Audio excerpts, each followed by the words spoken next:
قوم میں مشہور اور متفق علیہ یہی ہے کہ 17 ربیع یوم ولادت ہے حضرت خاتم الانبیاء صلی اللہ علیہ وآلہ وسلم کی۔ ہمارے ہاں مرحوم کلینی رحمۃ اللہ علیہ انہوں نے یا ان کے نزدیک 12 ربیع الاول سے ہے یا انہوں نے تقیتاً 12 ربیع الاول کو انہوں نے روز ولادت حضرت خاتم الانبیاء صلی اللہ علیہ وآلہ وسلم نقل فرمایا ہے۔ یہ کتاب الکافی المبارک الشریف جلد نمبر 1، اور یہ اس کتاب میں ابواب التاریخ باب مولد النبی صلی اللہ علیہ وآلہ وسلم صفحہ نمبر 439 میں آپ یہ مطالب نقل دیکھ سکتے ہیں جو احادیث ہیں اہل بیت طاہرین علیہم السلام کی، کہ ان کی ولادت ہوئی ہے ماہ ربیع الاول عام الفیل میں۔ عام الفیل کب ہے؟ یعنی ہجرت سے 40 سال پہلے، بعثت سے 40 سال پہلے اور ہجرت سے 53 سال پہلے۔ عام الفیل میں جب ابرہہ نے حملہ کیا تھا مکہ مکرمہ پر اونٹوں کے فوج کے ساتھ، جمعے کے دن ان کی ولادت ہے، زوال کے وقت، اور دوسری روایات میں ہے کہ فجر کے عند طلوع الفجر کے وقت حضرت خاتم الانبیاء صلی اللہ علیہ وآلہ وسلم کی ولادت باسعادت ہے، اور اپنے ولادت کے 40 سال بعد ان پہ قرآن نازل ہوئی ہے۔ قرآن کا نزول کا آغاز کب ہوا ہے؟ وہ 40 سال کی عمر میں جب پہنچے ہیں تو ان پر قرآن نازل ہوئی ہے۔ ان کی جو حمل ہے، ان کی والدہ حضرت عبد المطلب علیہ السلام کی بہو ہیں، اور حضرت عبد المطلب علیہ السلام کے سب سے چہیتے فرزند اور سب سے خوبصورت، سب سے نامآور، سب سے دلاور اور سب سے جواد و کریم فرزند حضرت عبداللہ علیہ السلام، ہمارے سید، ہمارے سالار، بلکہ پورے جہاں کا سالار ہیں، وہ حضرت آمنہ بنت وہب ان کی والدہ کریمہ۔ ان کی شادی ہوئی تھی حضرت عبداللہ علیہ السلام سے۔ حضرت عبداللہ علیہ السلام جو نبی کریم صلی اللہ علیہ وآلہ وسلم کے واجد گرامی ہیں، اور ہمارے سب مسلمانوں کا حق تو یہ بنتا ہے کہ ان کی جتنی تکریم کریں، جتنی عزت کریں، وہ کم ہے۔ لیکن افسوس کی بات یہ ہے کہ جماعت عمریہ وہ تکفیر کرتے ہیں اپنی صحیح کتابوں میں، ان کے پاس ایک بھی صحیح حدیث نہیں ہے کہ والدین نبی صلی اللہ علیہ وآلہ وسلم وہ مومن تھے۔ ہمارے ہاں مسلم عقیدہ ہے کہ نبی کریم صلی اللہ علیہ وآلہ وسلم کے آباء طاہرین اور امہات طاہرات سب اولیاء اللہ تھے،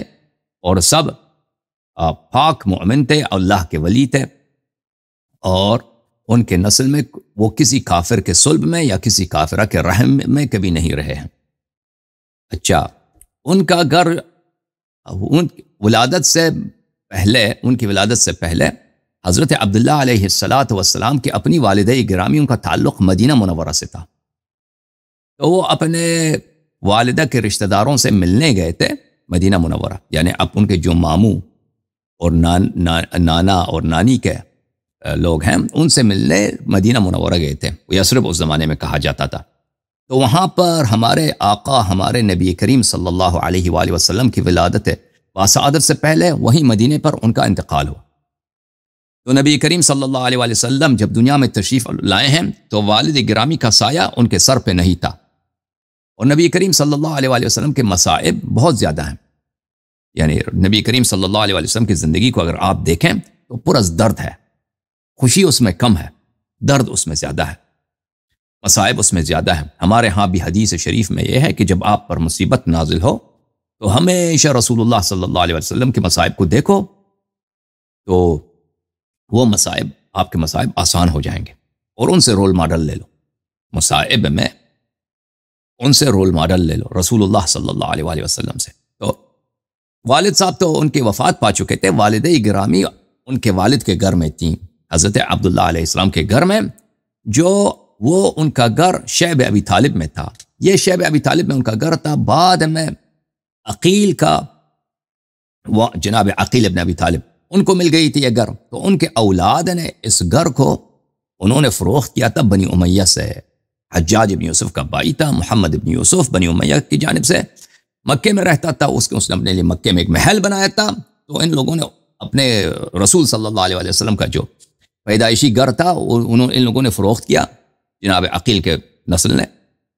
محمد ابن یوسف سے۔ اچھا، محمد ابن یوسف یہ اپنے محل میں اس گھر کو اپنے محل میں ملا دیا تھا اس نے، بعد میں ہارون العباسی، ہارون ابن مہدی ابن منصور العباسی، اس نے ہارون الرشید جس کو کہتے ہیں، اس کی بیوی تھی خیزران، اس کی بیوی جو ملکہ وقت تھی، اس نے کیا کیا تھا، اس نے اس کو خریدا تھا، اس رسول صلی اللہ علیہ وآلہ وسلم کے گھر کو دوبارہ خریدا تھا محمد بن یوسف کے اولاد سے، اور اس نے مسجد بنایا تھا، اور یہ مسجد موجود تھا مکہ مکرمہ میں اواخر تک، یعنی 40 50 سال 60 سال پہلے تک موجود تھا، بلکہ شاید اس سے بعد بھی موجود رہا ہو، تو وہابیوں نے پھر اس کو توڑ دیا ہے، اب اس کا اثر نہیں بچا، وہاں پہ لیٹرین بنا لیا۔ اب اس بدبخت قوم نے، آل سعود یہود سے یہ بدتر ہیں، انہوں نے وہاں پہ کیا بنا دیا، لیٹرین بنا دیا۔ یہ مسلمانوں کی حالت ہے، اور یہ اپنے آپ کو امتی کہتے ہیں۔ اچھا،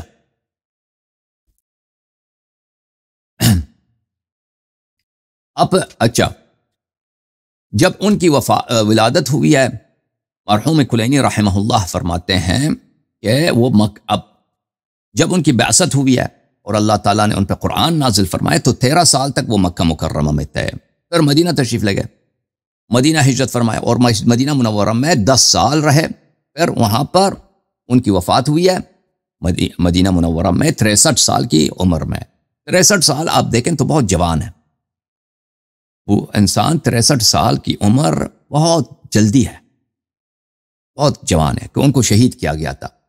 خلافت پر قبضہ کرنے کے چکر میں، جن کے ہوس تھی خلافت پہ قبضہ کیا جائے، ان کو زہر کھلا کے شہید کیا گیا تھا۔ اچھا، ان کی والدہ ماجدہ کا نام ہے آمنہ بنت وہب بنت عبد مناف ابن عبد مناف ابن زہرتہ ابن کلاب ابن مرہ ابن کعب ابن لؤی ابن غالب۔ تو جناب آمنہ سلام اللہ علیہا کزن ہے، ڈسٹنٹ کزن ہے حضرت عبداللہ علیہ السلام کے، اور ان کے حق میں ہمارے ہاں روایات میں موجود ہے کہ یہ بہت ہی باشرف، بہت ہی باکرامت، بہت ہی عظیم خاتون تھی، چہرے کے لحاظ سے، جسمانی لحاظ سے نہایت اللہ تعالیٰ نے ان کو حسن عطا فرمایا تھا، اور اخلاق میں، ایمان میں اعلیٰ درجے پہ فائز تھی۔ ان رسول پاک صلی اللہ علیہ وسلم کی عمر شریف 4 برس کی، 4 سال ان کی عمر تھی کہ ان کے والدہ ماجدہ جناب آمنہ سلام اللہ علیہا کی وفات ہوئی ہے، اور ان کی پرورش جو ہے، کیونکہ والد تو وفات پا چکے تھے، جناب عبد المطلب علیہ السلام وہ بالکل مومن تھے اور پہچانتے تھے کہ میرے بیٹے عبداللہ علیہ السلام کا جو فرزند ہوگا وہ خاتم المرسلین، سید المرسلین صلی اللہ علیہ وآلہ وسلم ہوں گے، وہ بالکل مومن تھے اس بات پر، تو انہوں نے ان کی پرورش کی ذمہ داری اپنے ذمہ لی تھی، کیونکہ یہ ان کا شہزادہ، ان کا فرزند، ان کا نور عین، ان کا تاج سر یتیم دنیا میں پیدا ہوئے ہیں، تو خود وہ بزرگ تھے، ان کی عمر 100 برس سے زیادہ تھی، اس لیے انہوں نے، گرچہ ذمہ داری ان کی تھی، انہوں نے ان کو سونپا تھا اپنے بیٹے حضرت ابو طالب علیہ السلام کو۔ حضرت ابو طالب علیہ السلام اور حضرت عبداللہ علیہ السلام ایک ہی باپ اور ایک ہی ماں کے بیٹے تھے۔ اچھا، اور پھر بچپن ہی سے وہ حضرت ابو طالب علیہ السلام نے ان کی پرورش اپنے ذمہ لیا تھا، اور ان کو شروع ولادت سے ایک مرضعہ کے سپرد کیا گیا تھا، جناب حلیمہ سعدیہ کی، ان کا ذکر ہمارے احادیث میں ملتا ہے۔ اچھا، اور پھر جب نبی کریم صلی اللہ علیہ وسلم کی عمر شریف 8 برس کی ہوئی ہے، تو ان کے دادا جناب عبد المطلب علیہ السلام کی وفات ہوئی ہے، اور پھر ان کی عمر شریف جب 20 برس اور کچھ سال ہوئے تھے، 20 برس اور کچھ سال، تو ان کی شادی ہوئی ہے قریش کے ایک عظیم اور بہت ہی دیندار، بہت ہی با ایمان، بہت ہی باشرف خاتون سے، جن کا نام ہے خدیجہ بنت خویلد، اور وہ بہت ہی خوبصورت، باکرہ اور باشرف عورت تھی، اور بہت ہی پیسے والے تھی، امیرہ تھی،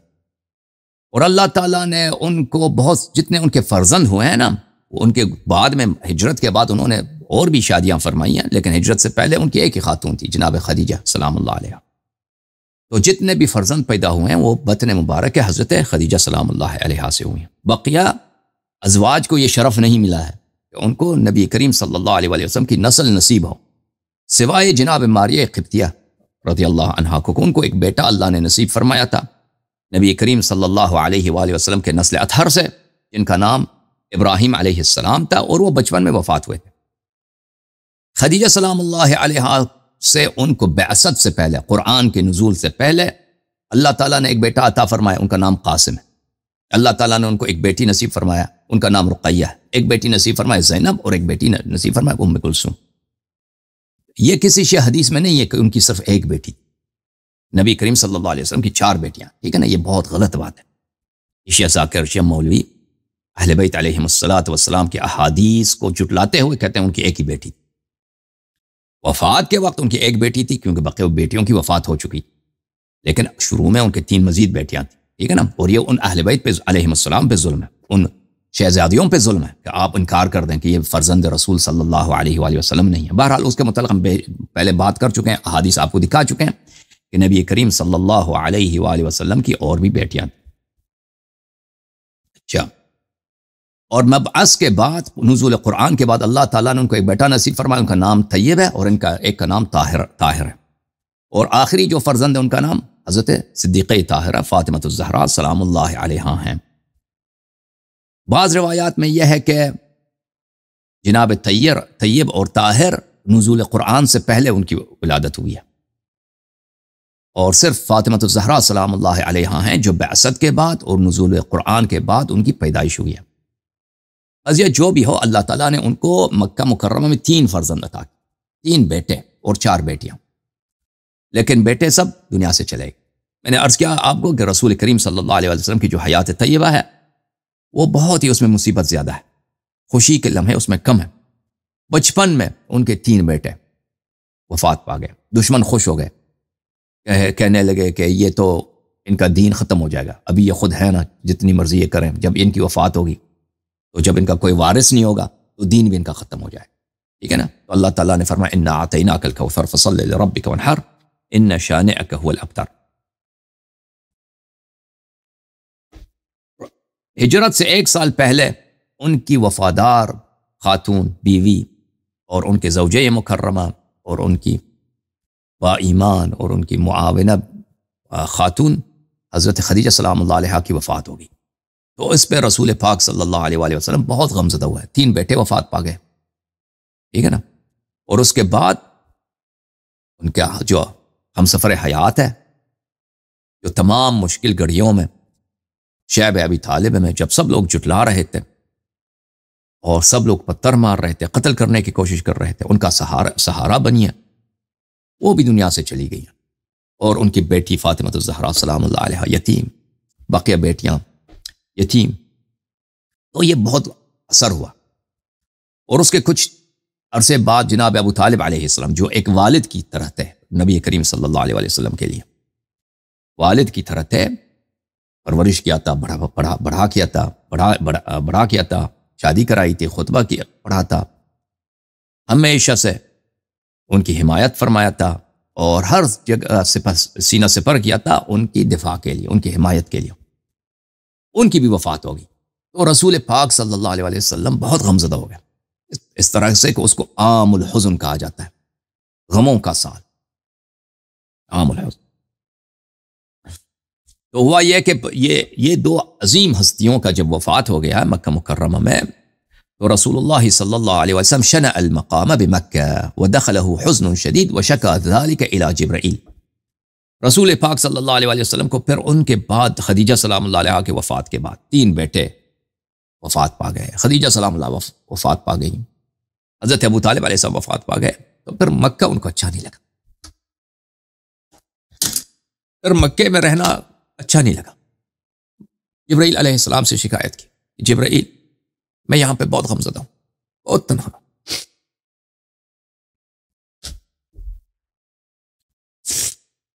اور یہاں کے لوگ تو ہے ہی ویسے کافر، بے رحم، سنگ دل، مشرک، دشمن ہیں، بہت عظیم تھے۔ تو اللہ تعالیٰ نے وحی نازل فرمایا اخرج من القریۃ الظالم اہلها، کہ آپ نکل جائیے اس بستی سے، یعنی مکہ مکرمہ سے، یہاں کے لوگ بہت ہی ستمگر، یہاں کے لوگ بہت ہی ستم پیش، یہاں کے لوگ بہت ظالم، کافر، بدفعل ہیں، یہاں سے آپ نکلیے، آپ کے لائق نہیں ہیں۔ فَلَيْسَ لَكَ بِمَكَّةَ نَاصِرٌ بَعْدَ أَبِي طالب علیہ السلام وَأَمَرَهُ بِالْحِجْرَةِ۔ اللہ کی جانب سے پیغام آیا کہ ابو طالب علیہ السلام کی وفات غماندیز کے بعد آپ کے لیے مکہ میں کوئی، یہاں پہ آپ کا کوئی حامی نہیں بچا، آپ یہاں سے چلے جائیے، ہجرت کیجئے مدینے کی طرف۔ پھر وہ مدینہ چلے گئے۔ ہمارے آقا، ہمارے سید حضرت امام جعفر صادق علیہ السلام فرماتے ہیں، دین ہم نے امام جعفر صادق علیہ السلام سے سیکھا ہے۔ ہم رسول پاک صلی اللہ علیہ وسلم کو نہ جانتے کہ وہ کون ہے، ہم اللہ کو نہ جانتے کہ اللہ کون ہے، ہم امامت کو نہ جانتے کہ امامت کون ہے، ہم امام علی علیہ السلام کو نہ جانتے کہ مولا علی علیہ السلام کون ہے، ہم قرآن کی تفسیر نہ جانتے کہ قرآن کے آیات کیا کہہ رہی ہیں، عقائد حقہ کیا ہیں، ارکان دین کیا ہے، اصول فروع کیا ہے، یہ سب صدقہ ہے حضرت مولا امام جعفر صادق علیہ السلام۔